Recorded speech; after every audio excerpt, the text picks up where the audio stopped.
Voivod is a Canadian heavy metal band from Quebec. The band's current lineup consists of Dennis Snake Ballinger on vocals, Daniel Chewy Mongrain on guitar, Dominic Rocky Larrock? I'm not sure about that one, on bass, and Away Langevin on drums. I can't pronounce these names. Their musical style has changed several times since the band's origin in the early 1980s. Starting out as a speed metal band, Voivod have added a mix of progressive metal and thrash metal to create their own unique metal style, and they are credited as one of the big four Canadian thrash metal bands, along with Sacrifice, Razor, and Annihilator. Since 1982, when it was co-founded by guitarist Dennis Piggy Demore, Voivod have released 14 studio albums as well as one EP, one live album, 2 compilations, 7 demos, and 1 DVD featuring a live concert. The band found mainstream success in the late 1980s with their 5th studio album, Nothing Face, from 1989, which is Voivod's only album to enter the Billboard 200 charts, peaking at number 114. The band won the Visionary Award at the 2017 Progressive Music Awards.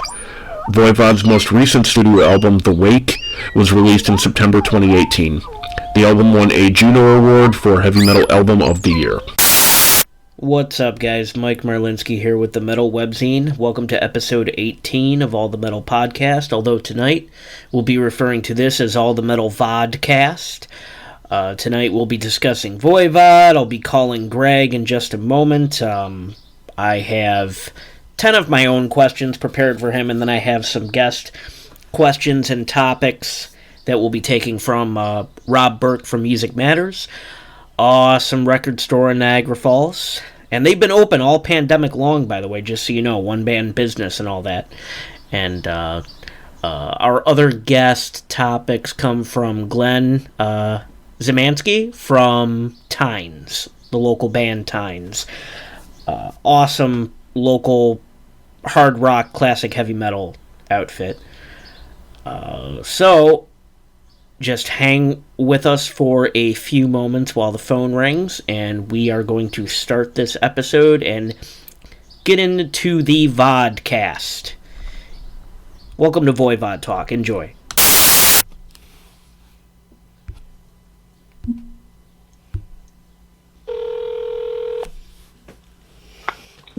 Dance from masters, primitive, full of colors, offensive. Wow. Wow, that was spirited. I enjoyed it. What's up? Not too much. How are you doing? I'm well by yourself. I am doing well. And looking forward to the vodcast. Yeah, I recorded the intro shortly before calling you, and I have already referred to it as such. So I appreciate your donation. So okay, I had a fair amount for you, but then we got some guest inquiries, so now I have a lot for you. Yeah. That's cool. Okay. All right, so I wrote this kind of weird, so I guess bear with me. Sure. Which style was most influential in the beginning of Voivod? And as a follow-up, what are some great examples of how the other two were also present? So the examples are, or an example would be like your favorite moments on the album War and Pain. And the 3 styles we're looking for are the new wave of British heavy metal, the hardcore punk scene, and progressive rock. So, which was most influential in Voivod's sound in the beginning, but what are your favorite moments of how the other 2 styles were there in the first album? Well, I would say, we kind of touched on this, I think, in the Maiden episode, too.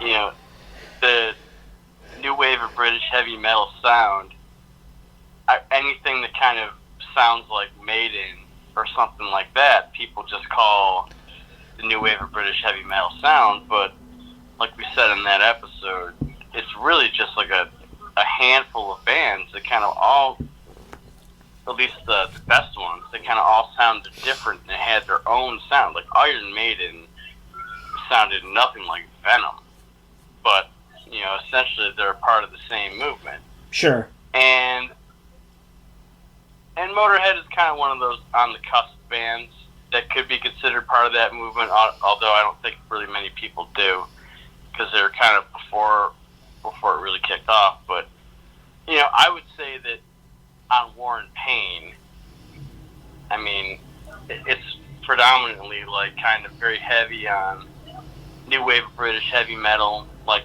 Venom and Motorhead for sure as well. Mm-hmm.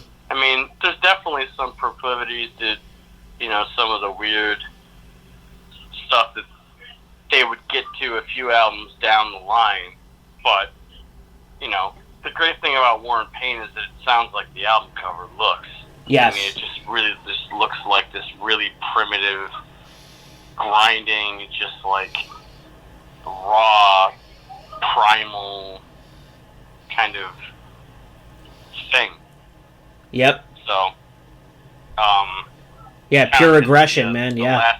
last half of the question. So we were looking to see what influences on War and Pain are most predominant of new wave British heavy metal, punk, and progressive rock. Progressive rock. Like, which one was the most influential, and then what are some of your favorite moments where, like, the other two shine?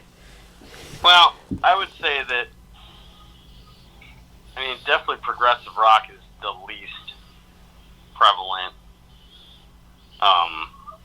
on the debut. And progressive rock is probably the least... I'm sure it was an influence, but I don't think it really became part of the salad, so to speak. Until later, until they were more avant-garde, like later on, yeah.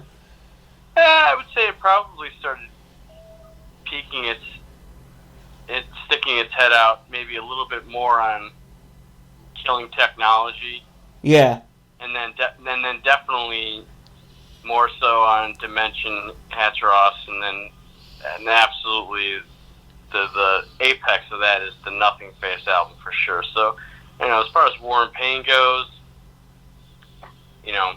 not a whole lot of, progressive anything, overt, not a whole lot of overt, like you would point to that as progressive. Maybe if you want to dig to like the, dig a little bit, you could, but definitely mostly punk and new wave of British heavy metal, I feel like, are the dominant influences on that record for sure. Yep. You got favorite tracks on War and Pain? Well, obviously the signature song, Voivod, that's a classic.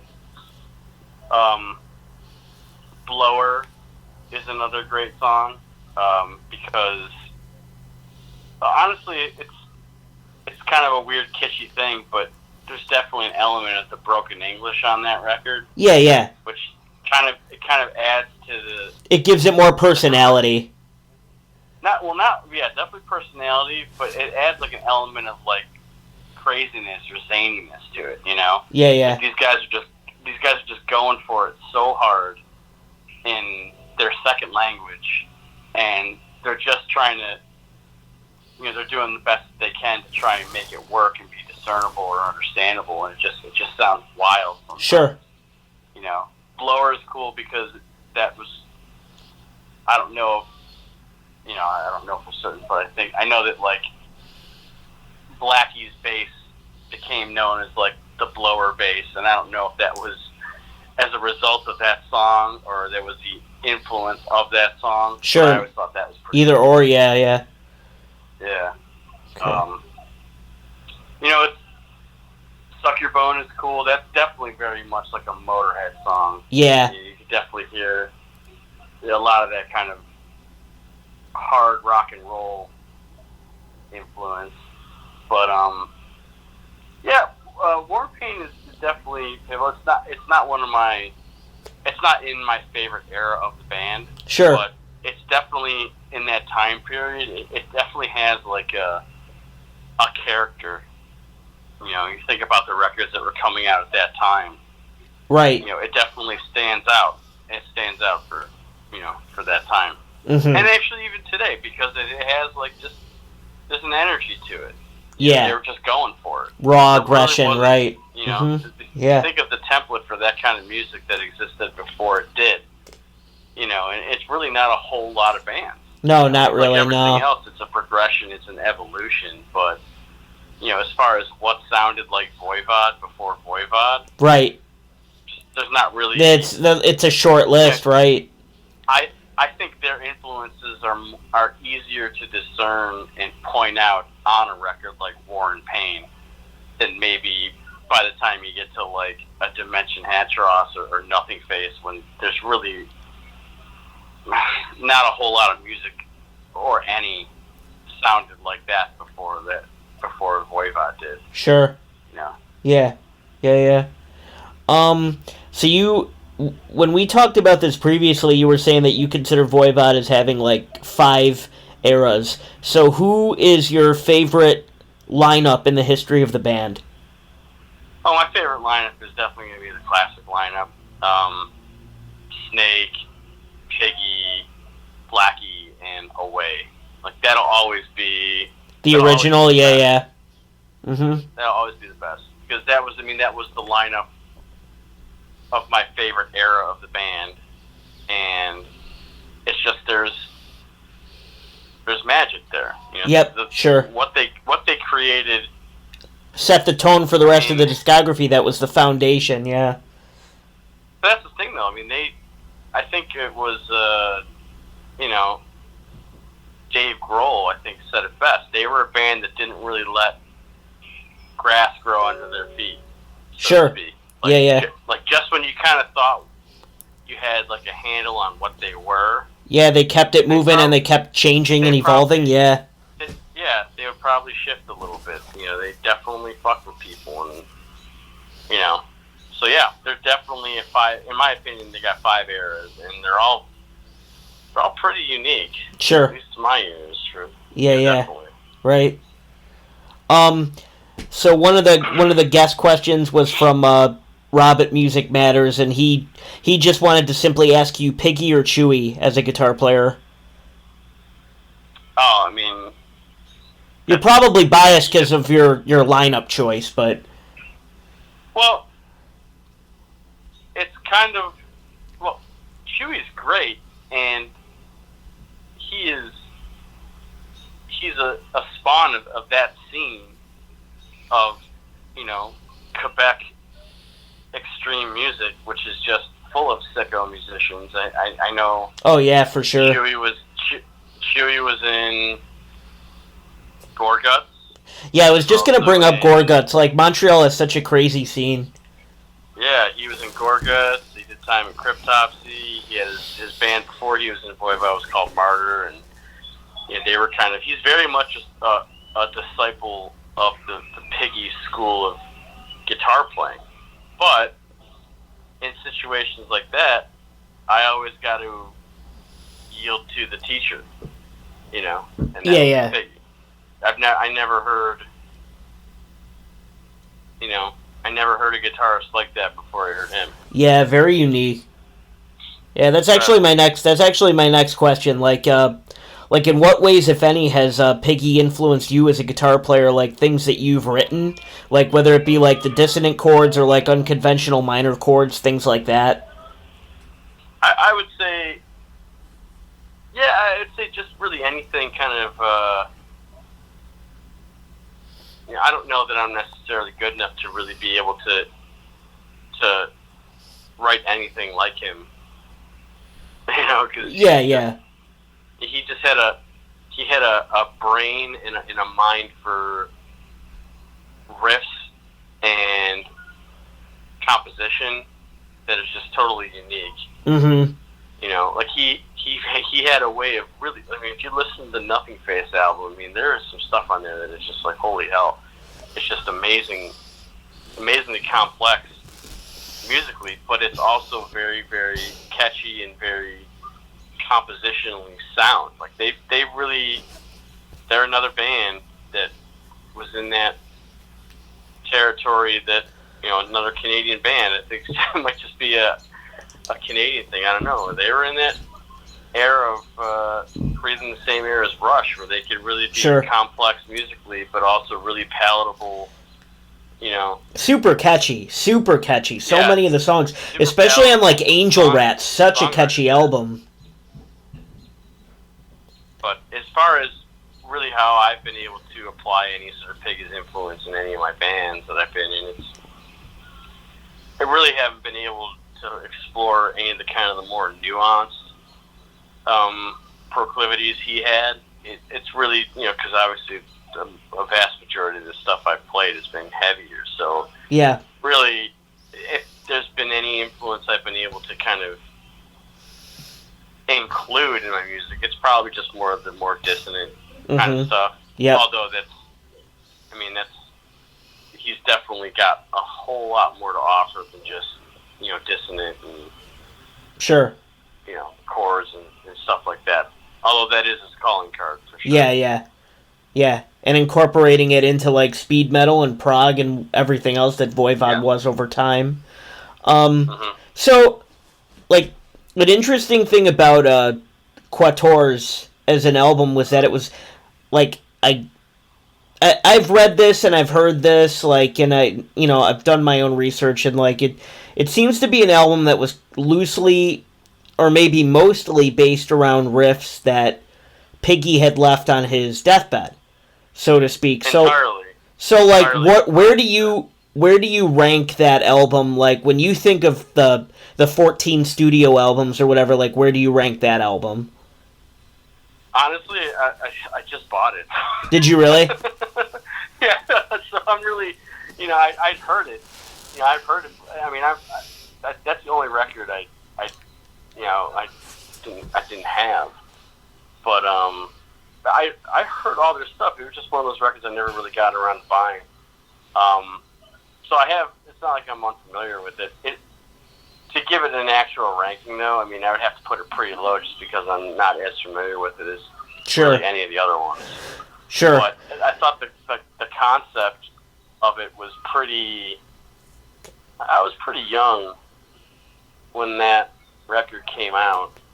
Well, I guess not really young, but I was younger than I am now. Yeah. I think it came out in 2006? Yeah, I believe so. Around mid-2000, somewhere around there, yeah.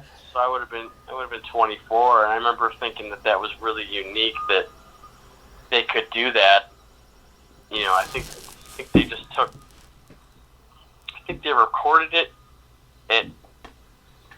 You probably read this too. I think they recorded it at Jason Newsted's house. Yeah.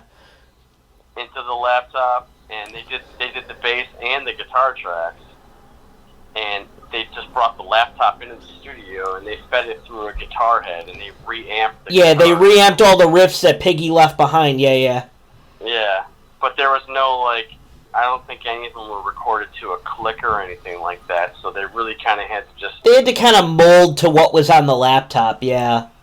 Yeah, but I think that's really, really cool. It is really cool. It's very cool. I love that album has that story, But they also did the same thing on the last record, the record after that, Infinity.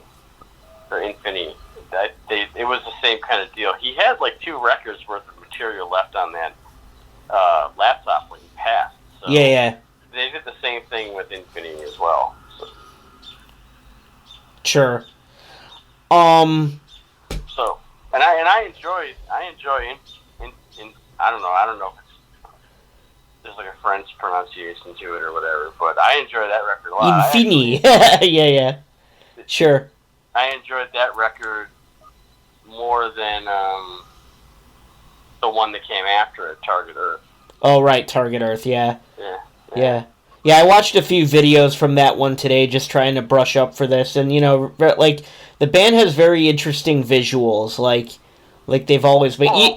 Even the covers, even the album covers that look hand-drawn, like, and that's what I was going to ask you next, is, like, which is your favorite Voivod album cover or depiction of Korgol? Korgol, I know my least favorite album cover is Negatron. Oh, yeah. I think they tried to embrace the computer animation on that one. Yeah. And it just, I don't know, I mean, I wasn't really aware of it when it came out, but it definitely hasn't aged well. It might have been cutting edge or state of the art back then in 95 or whatever when it came out in 96, but it certainly hasn't aged well. So that's definitely my least favorite one, Megatron. Favorite one, that's tough. I really, really like, I can find something unique about all of them probably, but I like Outer Limits, the Outer Limits, because that's really different. That's really unique compared to the rest of their album covers. But I guess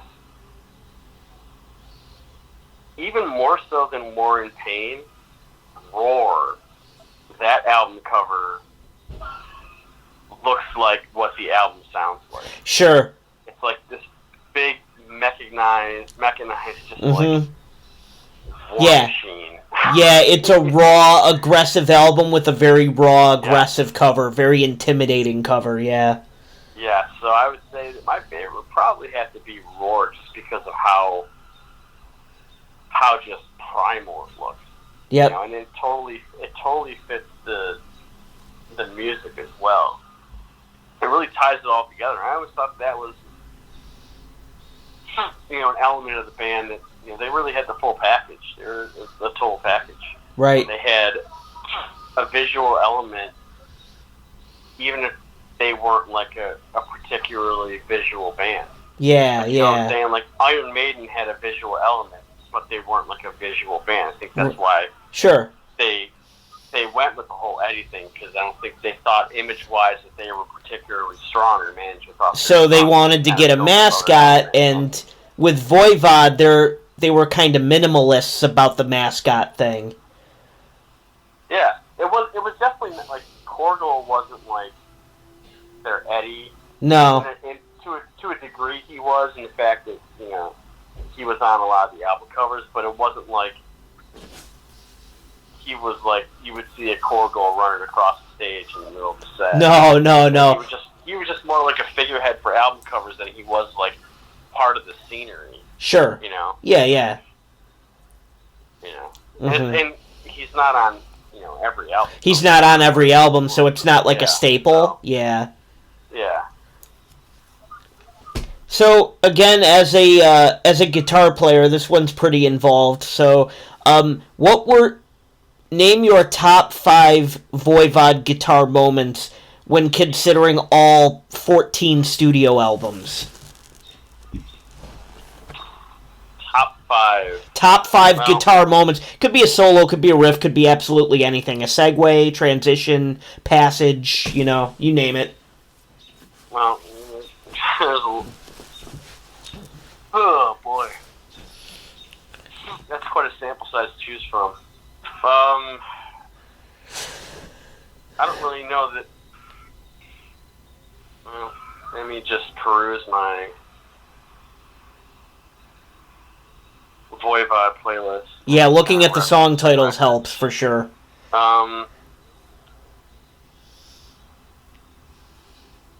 Well, I don't know.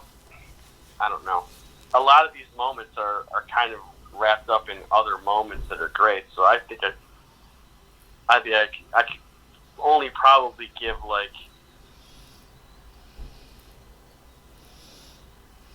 songs that are full of great riffs and great. Yeah, I was gonna say these could be songs too. Like these could be entire songs on guitar. Like if you can't narrow it down.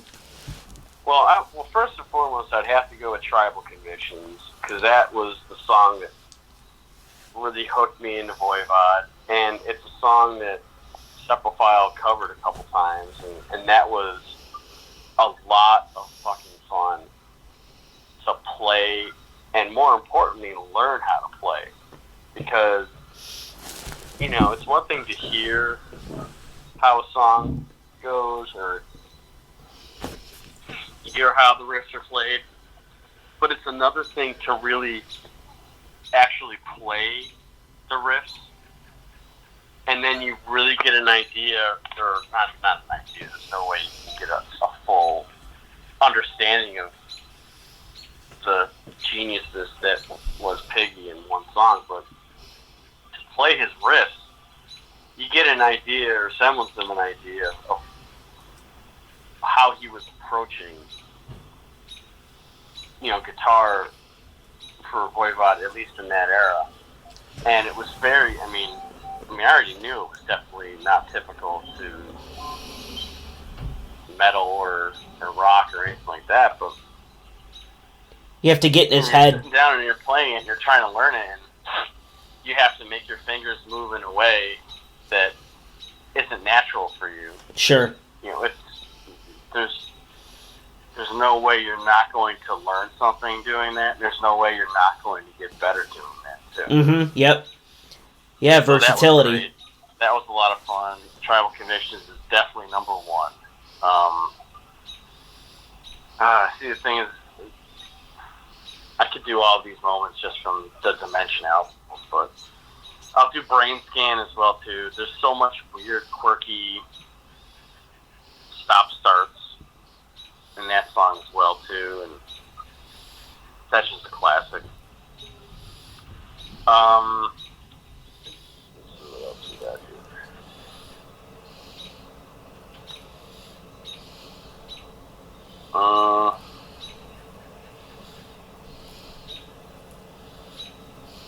I named two, right? Yes, you've got two. Brain Scan and Tribal. And Tribal, yeah. Alright. So, I'll go with Thrashing Rage off of Roar. Just the way that song starts. Like, you can hear, like, a little bit of feedback and just, like, a little, guitar noise, and then it just comes in with this it's, like, super tough sounding. Yep. And just super ominous. That's just a totally crushing part. That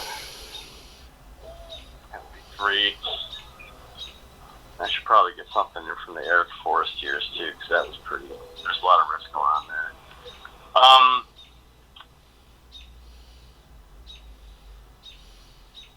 The song Phobos off the album, the title track. Right. That's a really cool song, especially with the effects and the delay that Piggy rolls with on that song. And there's a really, again, it's kind of their weirdness and their quirkiness and their kind of avant-gardeness has really been played up, and rightly so, over the years, as really being their thing. But when they wanted to be a heavy band, they could definitely be very, very heavy. And I feel like the song Phobos is a really good example of that. There's just like a really heavy, almost kind of a breakdown, Yeah. Dun, dun, dun. And then, again, they don't just ride the chugs, because then that would be too conventional. Sure. Of course, Piggy finds a way to throw in his kind of dissonant, jangly stuff within that as well too, and it just sounds super demented and warped and tough and heavy. And that whole era of the band, I feel like, has kind of not been lost to time, because the fans that like it will never forget, and it's an important part of their legacy. But I feel like that era of the band is kind of always going to be overlooked to a degree. Sure. Which is a shame. Because it's not what, especially newer fans, are going to think of when they think of Voivod, Yeah, right. Yeah, you wouldn't. Yeah. I shouldn't say nobody, but I would imagine most people. Like newer fans, People who came in on, like, maybe the latter half of the discography. Yeah. Right. And I think you got one more. I got one more. Definitely got to get something from Nothing Face. I would go with.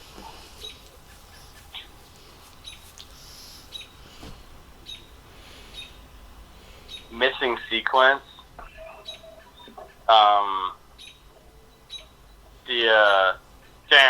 Down, follow the ground, climb, plant, do. Like that part is the way they lapse into that part, the way they go into it, come out of it. It's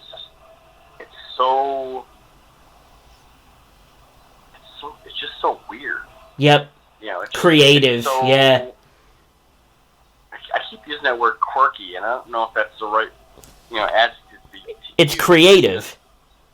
It's so, because the part that comes in right before it is pretty melodic, and I think it really creates a cool dynamic and balance there. But the part right before that part is melodic, and there's like harmony guitars, and then that down,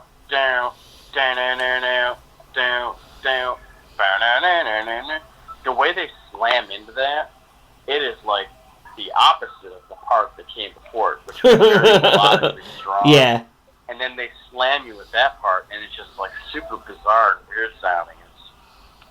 It's awesome. It's awesome. Right on. Yeah.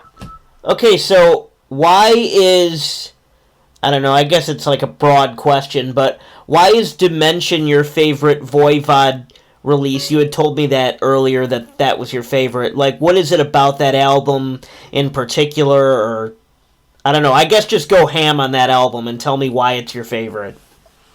Well, it's the one that really sold me on the band, and it's the record. I would say that up until that point in my life, there wasn't really a whole lot of unorthodox in my music collection. A lot of the music I listened to was fairly straightforward,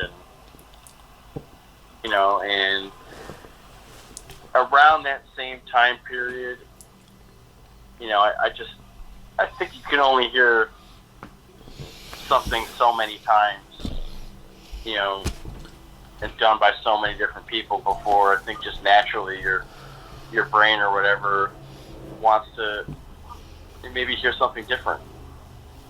And around that time, bands that were not orthodox, that were different, slightly abstract, they really started to kind of appear into my life. Bands like Voivod, Atheist, Cynic, that was all kind of around the same time period where I got into bands like that. Bands that were, you can connect them and pinpoint them, in a way to more standard issue bands, I guess, but there was definitely something else going on, and it wasn't just like a little something else. You could definitely tell that while there is connections to these other bands, there's something wildly different about these bands.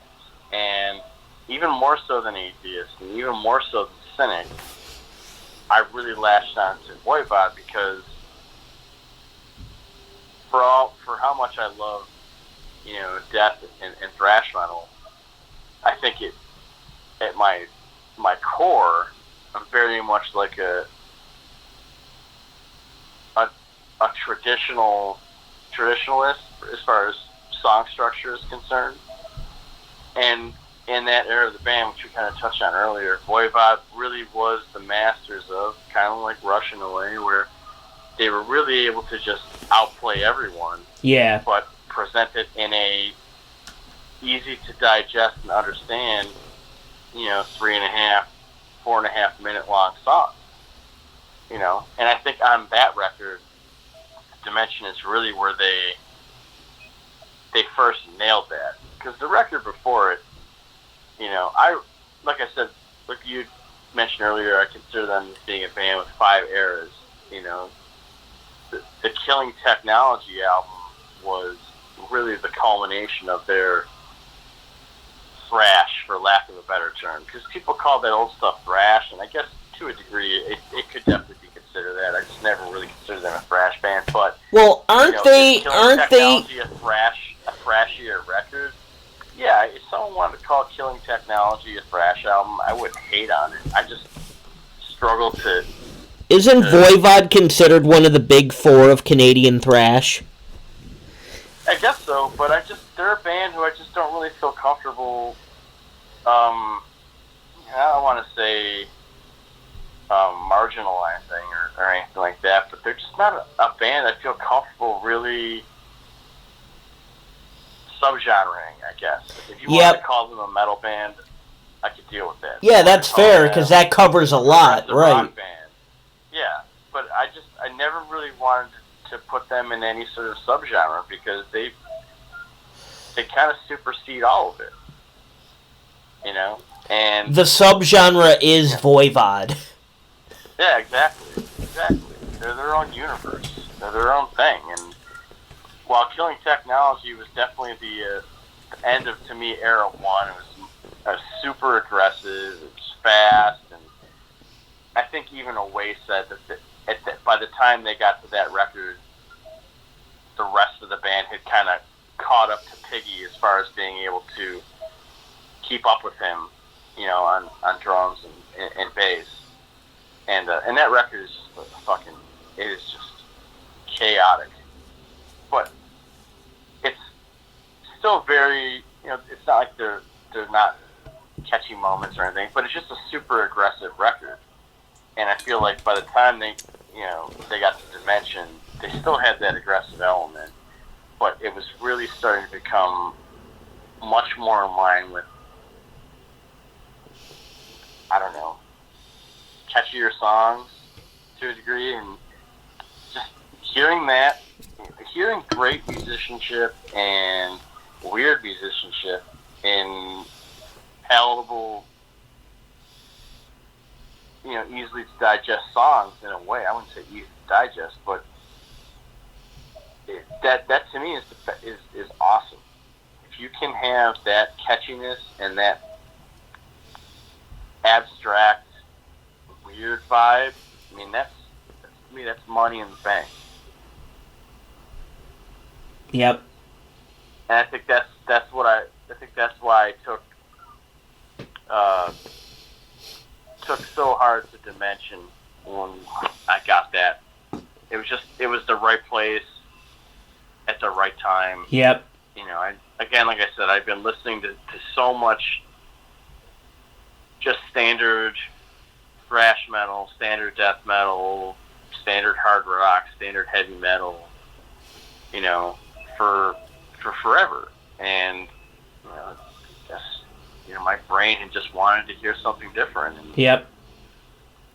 And at that point, Voivod made sense to me, which, you know, we could probably touch on some more of that later on. Oh, yeah, we're going to touch on that later, specifically, record, you know, it just, I don't know if I listened to anything but that record for a week or two after I bought it. Yep. Yeah, that's great. That's how you know it means something, for sure. Definitely. Yeah.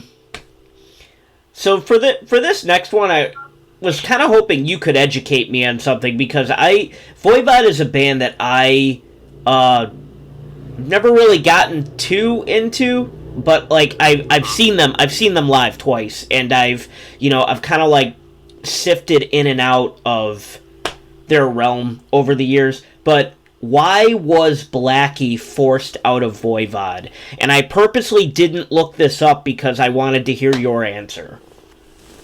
Well,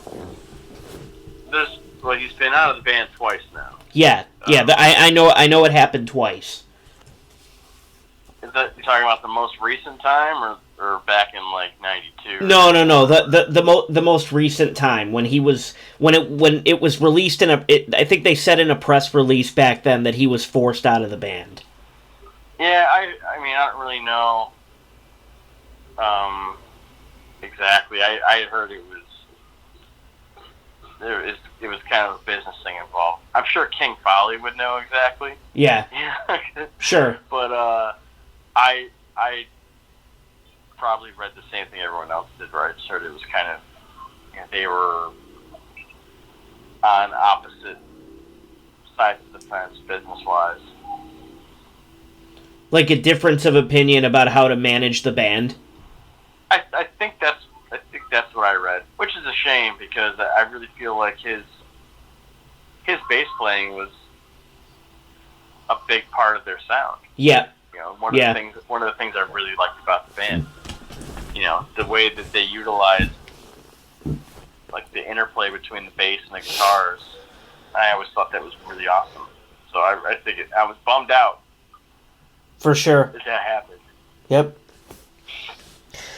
Okay, so hypothetically, put together a dream tour package including Voivod. I mean, this is... Unless you've already seen the perfect tour including Voivod. No, definitely not. The tour I saw Voivod on was definitely not perfect. Meaning that I didn't watch the band played first. Voivod played, I watched every second of them, and then I left before the last band came on. Right on. But, now this is Voivod right now, or are we talking like I can pick any era of the band or whatever? You can pick any era, like you decide who's in the band and what they're going to be playing, and then the perfect support bands. Or possibly like support bands and headliners if you want to put Voivod in the middle. I would have loved to have seen the Nothing Face lineup, that era of the band, the original lineup. I would like to have seen them on the Nothing Face tour, because really at that point they have a set full of songs I want to hear. And so I would probably want to see them in the Nothing Face era with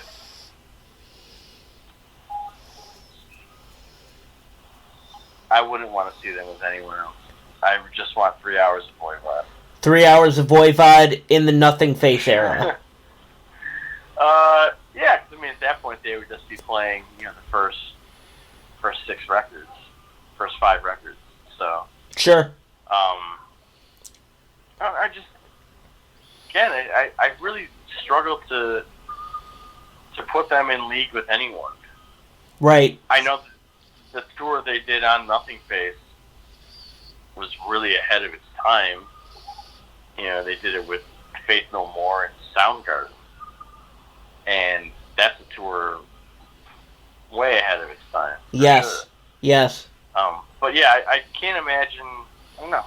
I just struggle to put them in league with anyone, and I kind of don't want to.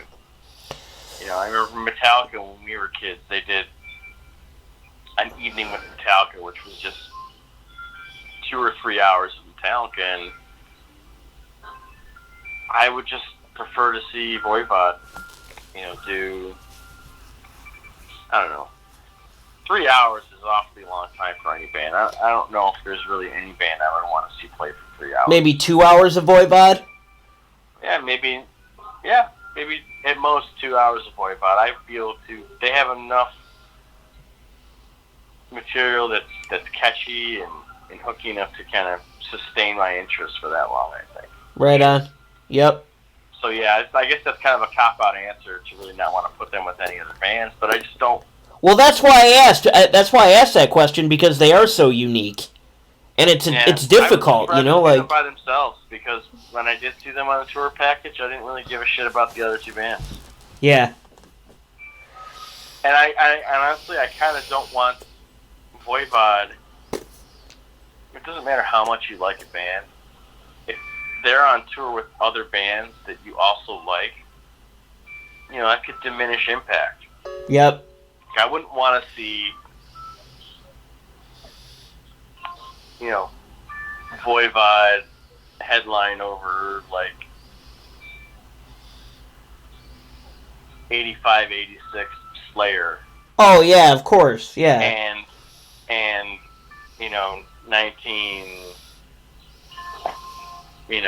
89 Death. Yeah. 38 Death. Yeah. I would never want to see that tour, because I wouldn't want to be so overexerted and worn out by that you won't appreciate Voivod, right? I wouldn't want to be completely just drilled and just completely wiped out by the time they go on. I don't want to be tired. I just want to be able to take them in. Yep. I would just want to see them play, and not with anyone else. Right on. So, yeah, that's not a cop-out answer. That's actually, you were being honest. Okay, so the next 5 things are from Glenn Zemansky from Tynes, who we triggered, or who I inadvertently triggered earlier today. So the first one you kind of already touched on, and that was the Nothing Face tour with Soundgarden and Faith No More. He wanted you to talk about that, but I don't know if... Well, I can't talk about... I don't know if you can say more about it. Yeah. I was 8 when it happened. 8 years old when it happened, sure. Okay, he also wants you to talk about Jason Newsted quitting Metallica and joining Voivod. Well, really, that's... I think that's an awesome thing.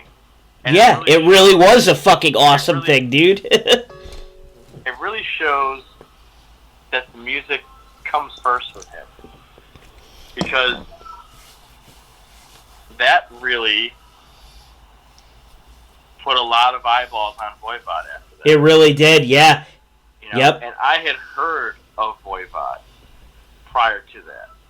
I'd seen him in magazines and, their pictures. Yeah, same here. I had heard of them, but I wasn't really paying attention until the Jason Newsted thing happened, yeah. Yeah, and Newsted, would talk about them in interviews. And I think in that, oddly enough, well, not really oddly enough, it makes sense, in that video that I'm sure everyone's seen, when they're playing in Montreal, when Hatfield gets burned by the pyro, I actually think in that video, Newsted's wearing a Dimension Hatros t-shirt. Right. At that show, which would make sense because they were in Montreal that yeah. night. But yeah. I was familiar with them. I knew they were underground, but I think they were inactive for a few years. I don't know if they broke up outright, but I think there was like a bus or a van accident on the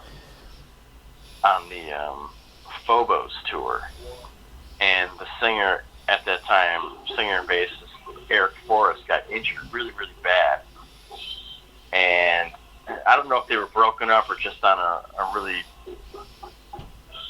long hiatus, but obviously it just didn't matter because in the end Snake ended up coming back into the band anyway. But either way, when I found out Newsted had quit Metallica and joined Voivod, even though I really hadn't ever heard Voivod, that hearing that news was really impressive to me because even though I didn't know what they sounded like, I knew that they were an underground band. Nowhere near as big as Metallica, and that's fucking awesome. And and Newsted was openly a fan. I knew they were a band.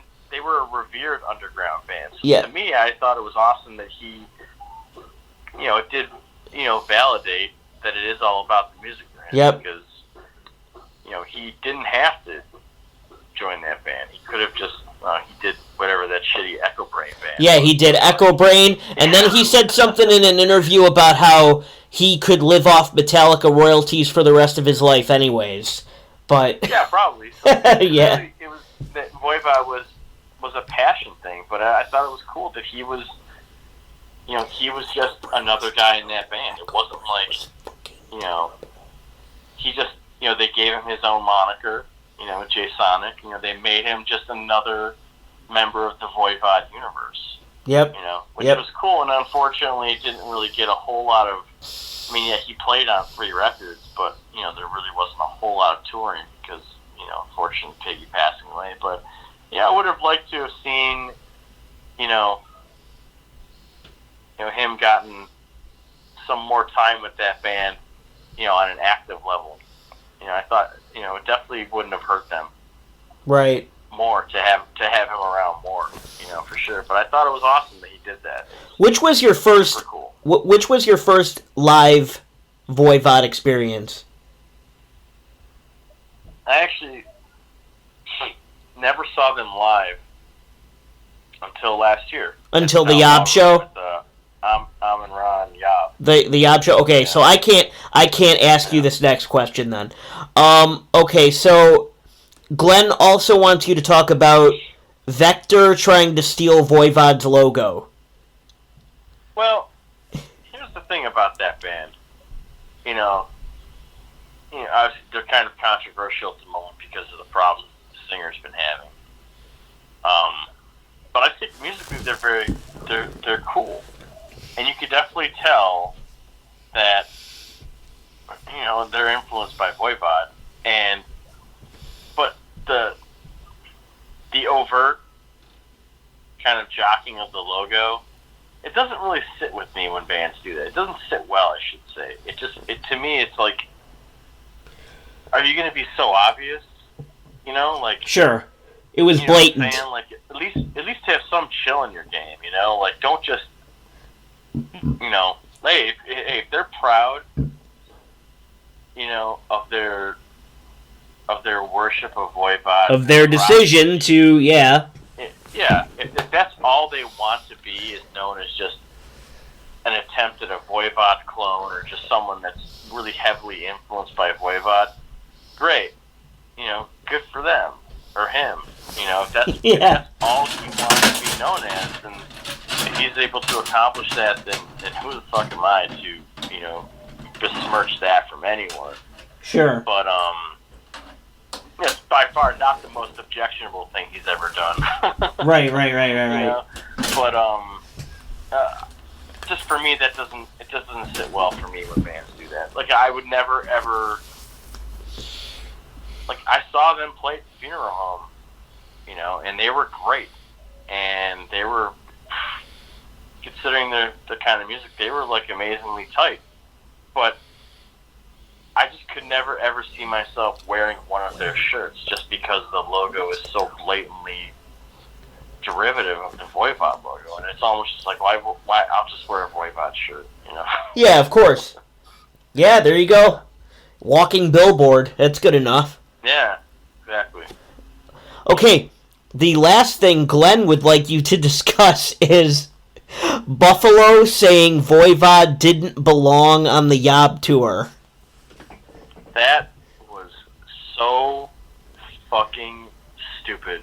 I don't even remember who was saying it. I saw it online. I saw it all over the place on social media, like, before and after. Yeah. I don't remember who said it, but I was just like, I was mortified. I was like, oh my God. Clearly Glenn didn't forget, and I'm kind of glad he didn't forget. I forgot until Glenn reminded me. I had totally forgotten about it until today, and that was brought up. Yeah, so, me too. Yep. Glenn, thank you for reigniting that rage fire. But yeah, holy hell! Just to see people saying stuff like that, it was just like, dude, you don't understand. It's like the beginning of, I think it's Still Life on Peace of Mind by Iron Maiden. It's got Nico McBrain saying backwards, don't meddle with things you don't understand. And I felt like when I'm watching these people say things like, what the fuck is Voivod even doing there? Voivod doesn't deserve to be on this tour. What? Right. I'm just thinking, like, don't tread lightly and don't meddle with what you don't understand, because you're in way over your head, and like, you don't understand what you're saying and who you're saying it about, because if you did, you probably wouldn't say something like that. Right. That's mortifying. Because who like we've already said it like 2 or 3 times tonight, like, who is Voivod gonna fit in with anyways? And you're lucky you even get an opportunity to see them. Here's the thing though, they have enough of a diverse catalog that they could really fit any fucking metal tour. They could tailor themselves to really fit any bill, in my opinion. Yeah, absolutely. So and you really can't say that. I mean, let's just go with the broad-based, opinion that they're a metal band. We'll just say that. You really can't say that about a lot of metal bands. They could really go out on any tour and pull from, a wide array of applicable stuff from their catalog that could could fit them in anywhere. Mm-hmm. So Yep. I think you could throw them on any metal tour. You could throw them out on tour with a bunch of death metal bands, and they could just play Roar, and they would fit right in. True. Yeah. Yeah. You know, you know what? There is one tour I would want to see with Voivod. I would want to see a Voivod and Deceased tour. There you go.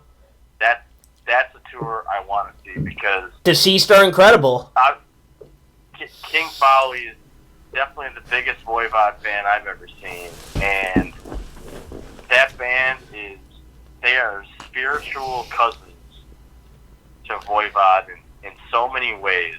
Yeah, they have very long, drawn out, diverse death and thrash metal songs. Like I paid close attention to the last album. I think it's called Ghostly White. And I think the opening track is like 13 minutes.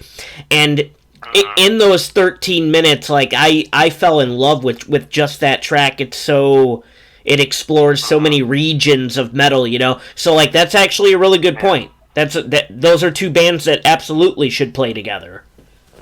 Well, I could go way deeper than that. I mean, I don't know. They would probably pull us way off topic here, but I could definitely go into more details to the connection between the two bands as far as how I could see it. More than just King Folly being the biggest Voivod fan in the world, but we could do a Deceased episode. That's a possibility. We could do a Deceased episode for sure. That is another meaty bone, I think, and I would love that. Yeah, I would not disagree with you on that. So, in the interest of just kind of keeping the brevity thing going, that is the Voivod tour I would want to see. I would want to see Voivod and Deceased. Right. No other bands, just those two bands. Sure. Right on. Yep. That would be if I could pick a Voivod tour, that's what it would be. It'd be Voivod and Deceased. An hour of Deceased and an hour of Voivod. There you go. They sound. I can correlate the two. I can find connections, but they're obviously very different bands. They're very and they're different enough, as well. They're different enough to where seeing both of them, one wouldn't detract from the other because it's not like you're listening to two death metal bands back to back or two thrash bands back to back. I mean, they're different enough, but there's a connectivity there, sound-wise, stylistically, to where it would make sense. But they're different enough to where you're not getting, the same thing twice in a row. And it would be different, and it would be unique, and it would be fucking awesome. That's the tour I'd want to see. Sure. Awesome.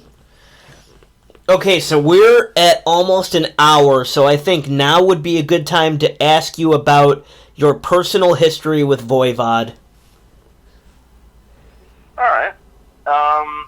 You had already told me that, Van Halen kicked off your guitar playing, and Voivod was kind of like your reawakening. Yeah, Van Halen was the awakening, and I would say Voivod is probably the reawakening. Let's see here. All right, so like I touched on earlier, I'd heard of Voivod photos, people name dropping them, Newstead name dropping them, magazines, people talking about them, but I didn't really ever hear any of their music.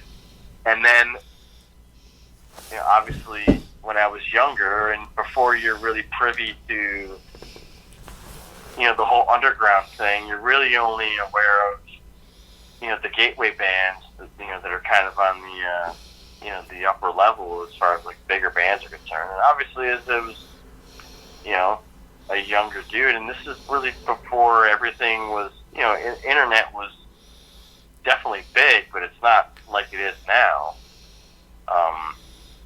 I heard Jason Newsted quit Metallica and joined Voivod, and I remember seeing it on MTV News, and they played a clip of the Tribal Convictions video, and it was just really, really brief. It was really brief, and it was a little clip. I think it was from the fast part of the song. And when I was, I can admit, for a really, really long time in my life, a lot of, what kind of drew me into liking bands was the velocity of it. Like I was really, really into fast music, thrash and stuff like that. So, the quickest way to my heart, as a band back then was to just be fast. And they played this little brief snippet of Tribal Convictions, and it was a quicker part. And I thought, oh, that sounds awesome, fast, and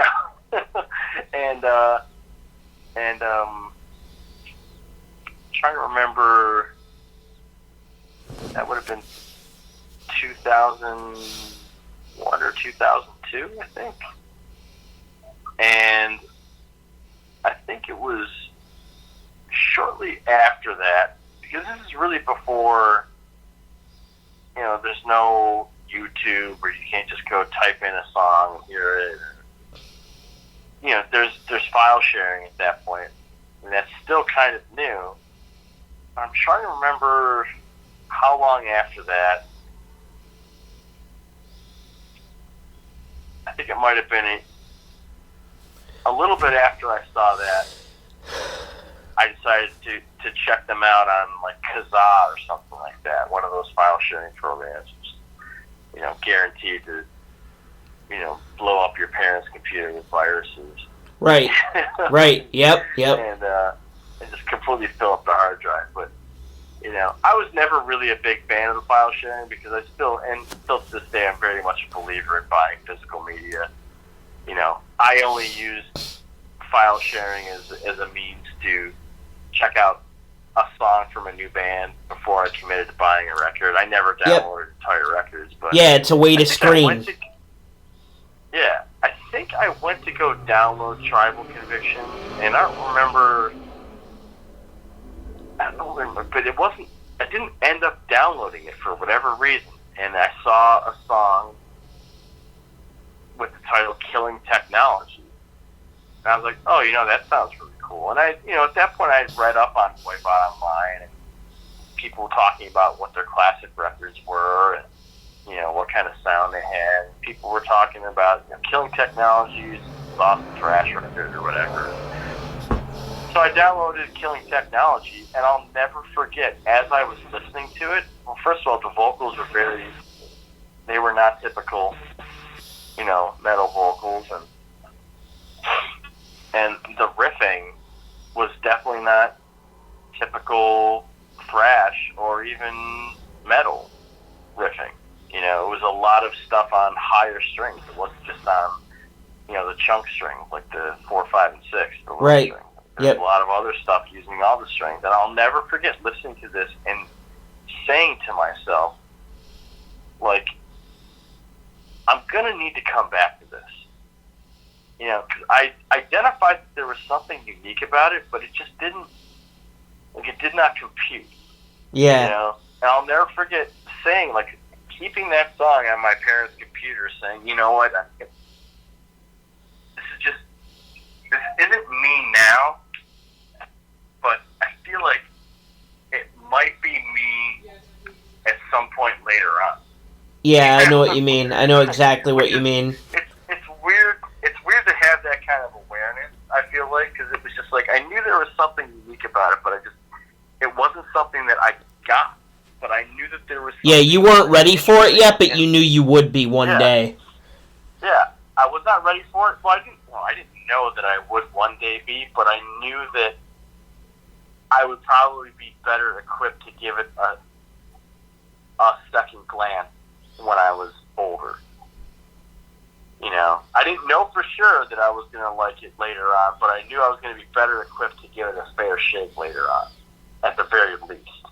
But I knew there was something there that I was not ready for at 21 years old that I could possibly be into at a later date. Luckily, that turned out to be, because I know myself a little better than I anticipated at that age, because I think it was, I'm going to say 2 or 3 years later, I was at FYE Superstore. And of course, regardless of whether or not I got the sound at the time, I mean, I identified the whole imagery and the artwork of the band as being totally fucking badass, and So whenever I saw the albums in the store or whatever, it always caught my eye because they looked awesome, you know. And never forget, I was just walking around FYE Superstore on Transit Road, Williamsville, and I saw they had a copy of Dimension Atrost. And I put on, I was like, you know what, let's fucking give this band another go, you know. And I listened to it, you know, a couple songs, and, you know, these samples, you know, they had like 15, 30-second samples of each song. And the part in Tribal Conviction, the part of the sample that they had was, it started at the, are there any forces, are there two faces? And when that part came into the headphones, right then and there it clicked. Right. I'll never forget. Right then and there, at that moment, it clicked. It made perfect sense. It sounded spacey and weird. Sounded, you know, really just, there was just something off, that was off kilter about it. And unique. And at that exact moment, I got it. It made sense. It all came together right there. And then I bought it, and then, you know, like I said earlier, I don't know if I listened to anything but that for the next 2 weeks. For like a couple weeks, yep, you know, yep. It just wormed itself into my brain. And really, ever since then, over the past 14 years, you know, it's really been just kind of building up the discography. Obviously, I never got around to, you know, because you experience everything else, and, you know, you get around to it in time, especially if you get into a band later in the game when they already have a huge discography behind them. You know, you just kind of pick it up, you know, as you go along. You know, basically the last 14 years has just kind of been, you know, locking it all down. And I had all of them, except for The Outer Limits and Cator's. Outer Limits I got maybe a month ago, and Cator's, obviously, like I said, I just got. So, it's cool. They're a band who I feel like I should own all their records. You know, and like I said, I mentioned to you, definitely not in sound, but for me, they're like Cannibal Corpse in a way. They're one of those bands that they don't have any bad records. Right. You know, they just have records that don't hit me or interest me as much as ones I like more. You know what I'm saying?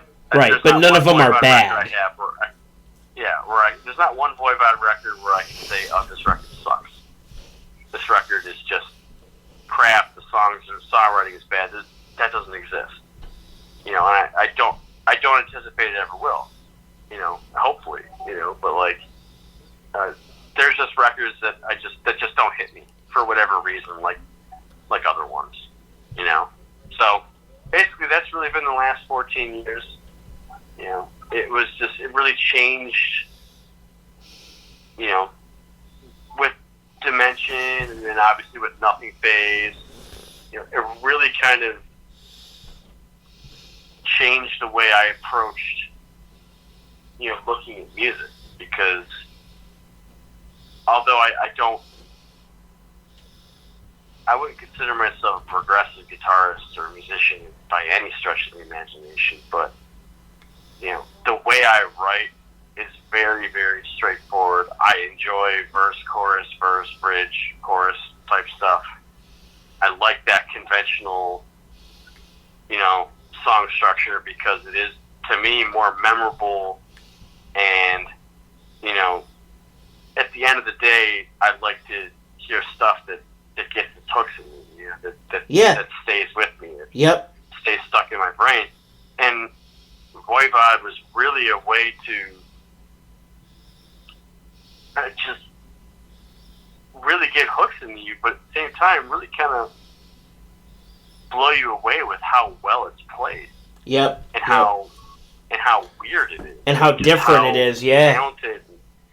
You know, and everything about it, like I said, I can't stress enough. Everything about it was great. And, you know, just even if you want to ignore the music for a second, which to me is the most important part, but you have fucking Snake on vocals and, you know, a very unique voice, which again was one of the reasons why I don't think I got the band at first, because he does not have a conventional metal voice at all. No, you know, compared to what I was used to hearing at that point. You know, he's not like a traditional metal or thrash metal singer compared to what I knew before that. You know, but the fact, I mean, read his lyrics. I mean, there's some amazing shit. And this is his second language. You know, he's fucking French Canadian. You know, and that's, you know, he kind of had a couple records to work out some of the kinks as far as, you know, figuring out the language. Fixing the English, yeah. I'm a paranoid, you know, it's not exactly right.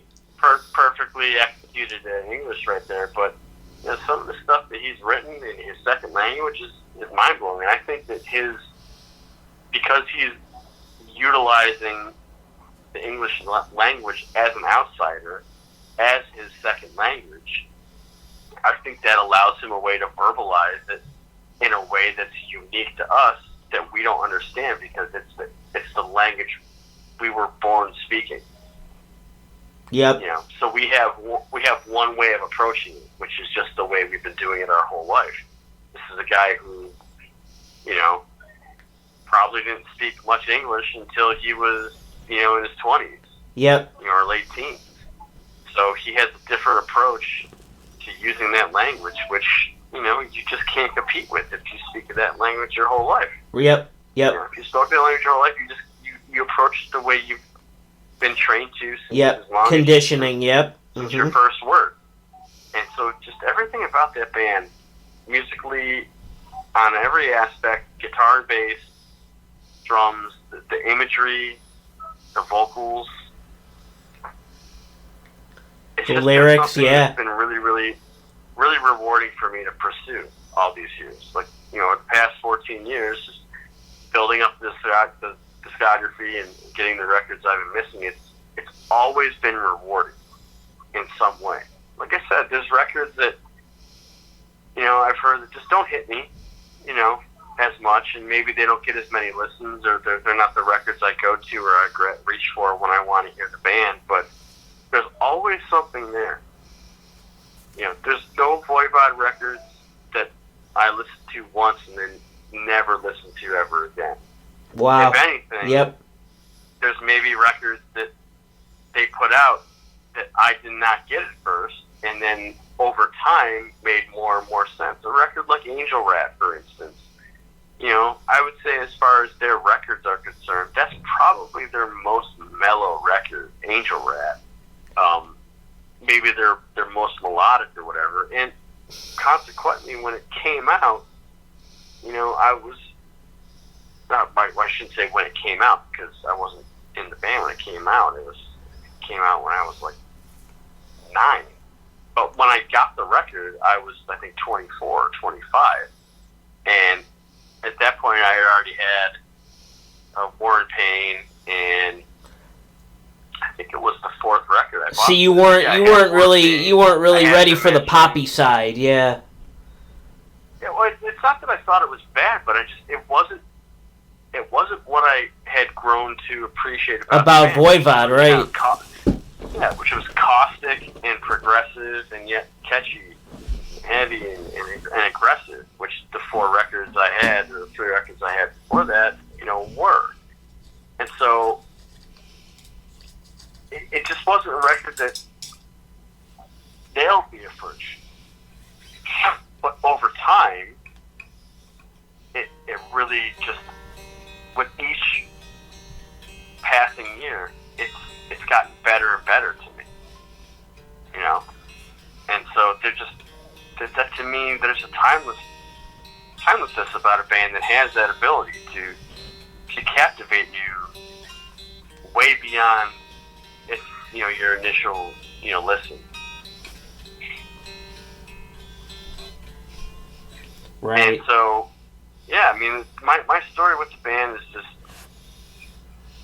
it's one of the more rewarding experiences I had as far as listening to bands are concerned.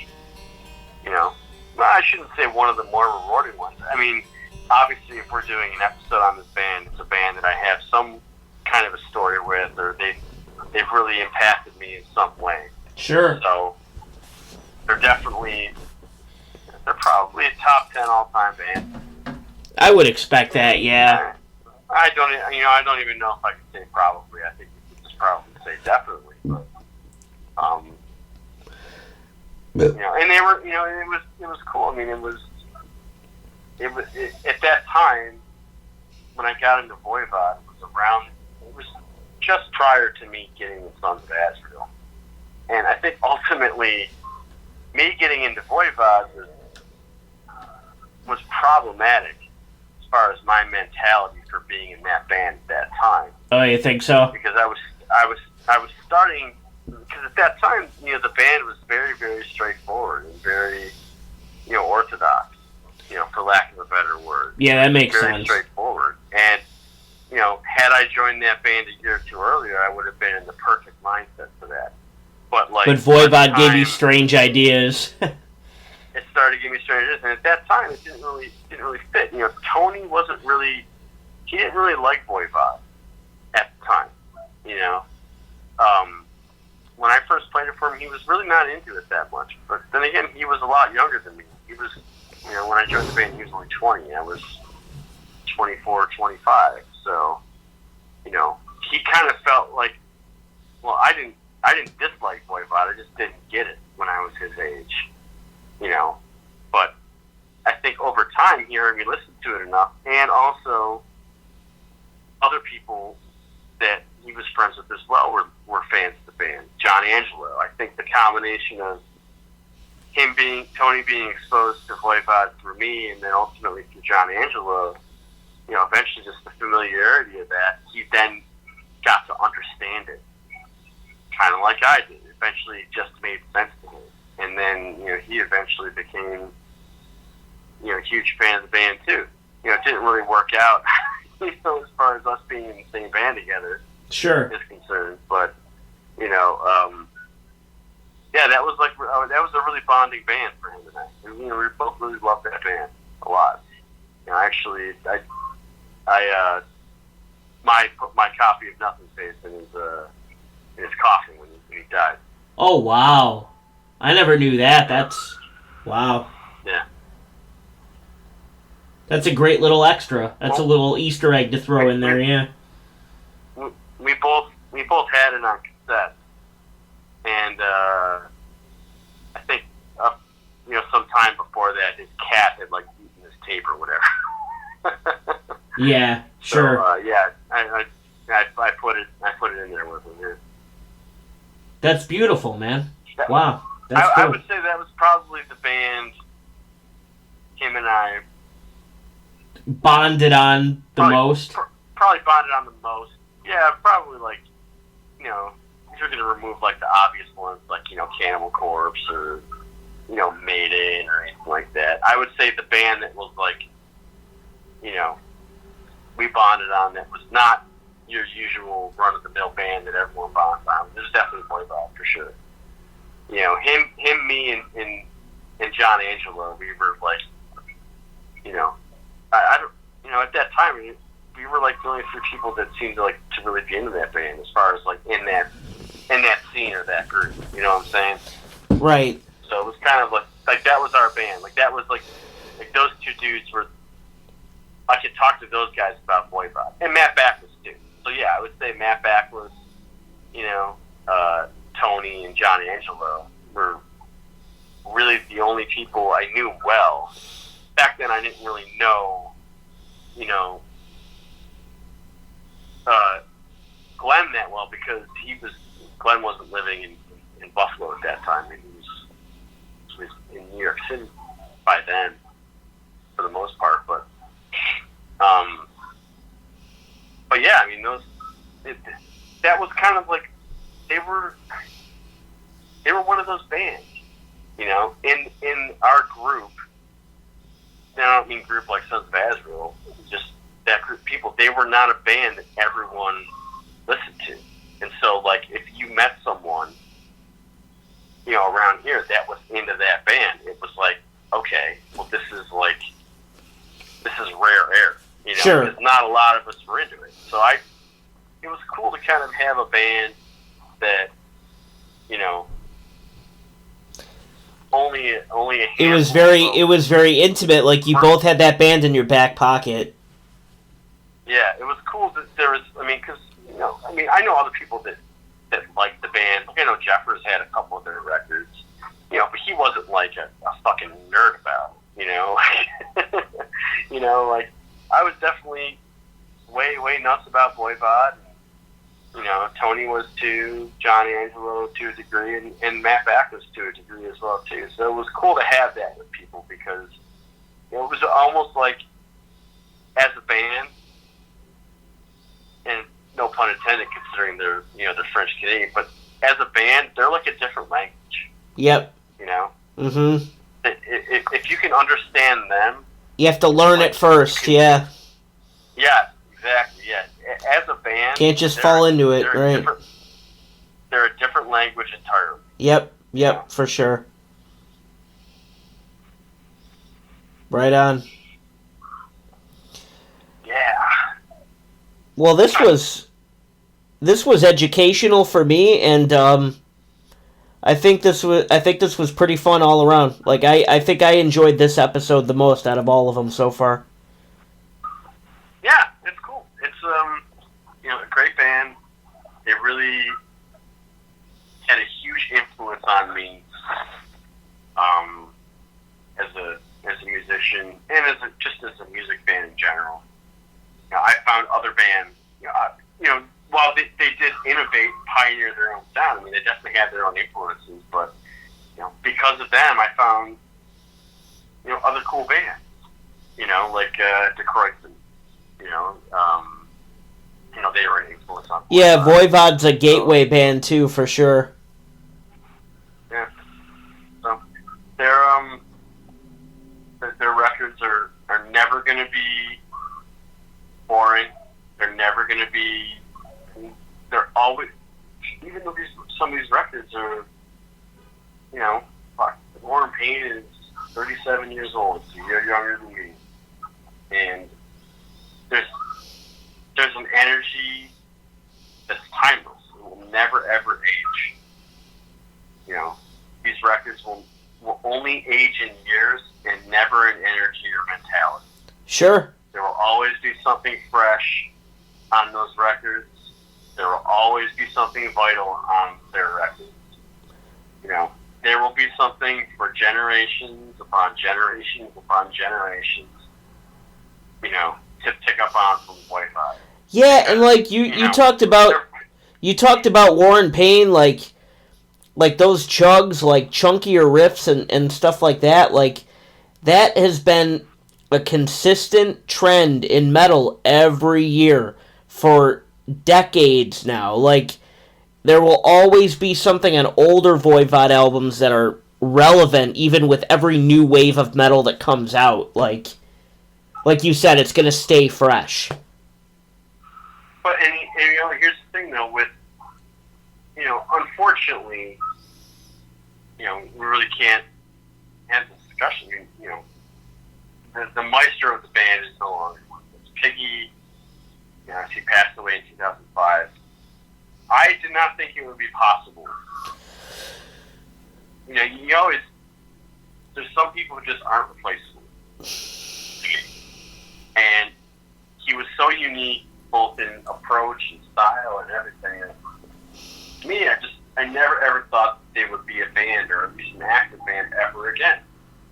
And I gotta say, at first I wasn't upset, but I don't know that I was pleased that they were going to continue on. Sure. Until I heard who they got to play in the band. And yep. I was like, okay, well, right. This guy was in Gorguts and Cryptopsy and Martyr, and he's of that school, but it's one of those things where you're skeptical. And in a way, in a way, Piggy had replaced himself with his laptop. So that was a big part of, future records as well. played any shows. I think the last gig with Piggy was in 03 or 04. And then they didn't play again until 2009 or 2010. And, you know, I don't want to say I was resistant, but I feel like the first record they did with Chewy, Dan, Andre, Target Earth, I felt like that the mere fact that it existed it kind of hurt its perception to me. You know, it's a good record. There's no denying that, but I just felt like I don't know. It just didn't feel right in a way. Mm-hmm. You know, I don't know what it was, because, you know, this band has all the integrity in the world. Yeah. And they're not a fucking money band. They're not rolling deep like, you know, Metallica or right. anything like that. You know, everything they've always done has been super on the up, super high integrity, you know. And so I would never ever say that it was anything but that. But for whatever reason, Target Earth just didn't hit me. And I don't know if it was. I think it was hindsight bias. Because maybe a bias, yeah. Hindsight bias, yeah. I bought the record. I pre-ordered the record. I was definitely not one of those people that boycotted it because right, like purist, yeah. I pre-ordered the record. Tony and I pre-ordered the record, like, you know, a month or two before it came out. So we were definitely excited for it, but just didn't stick with me. I don't know why. Maybe they were just trying to find their way with Dan. But the newest record, The Wake, that record is awesome. I had zero problems digging into that one. That one, I just feel it's a stronger record than Target Earth. Again, Target Earth is a really good record, but I feel like The Wake is just it's a better album. Yeah. They've really settled in with. Yeah, there was an adjustment period. I would think there would have to be. I mean, they were used to playing with Piggy for how many years? There's no way that there isn't an adjustment period. It would be. I mean, if they did say there was no adjustment period, I don't know if I could believe that. You know, I mean, playing with one guy for that long, and you're so used to that, and all of a sudden it's not there anymore. It has to be different. But again, the Target Earth record is really, really good, but for some reason it just did not stick with me. Don't know why, but The Wake is awesome. So, you know, they definitely got the suitable replacement. Obviously, and I'm sure Chewy would say the same. Everyone would rather have Piggy still be here. You know? Sure. There's no doubt about that. Not one person would rather have, you know everyone would want Piggy here. That would be, you know, preferable to everyone. But he's not. But the band is keeping his songs alive for future generations. They still play the old songs. They fucking slay them. And they're still innovating. They're still moving forward. Yeah. You know? Yeah, and it's really cool. They're still 100 years. They're still 100 years beyond everyone else. Yeah. Right. Well, shall we say until next week? We shall. Alrighty. Well, I will have this up for you tomorrow, and we will talk about next week's artist as well. Excellent day. Alright, you have a good night, sir.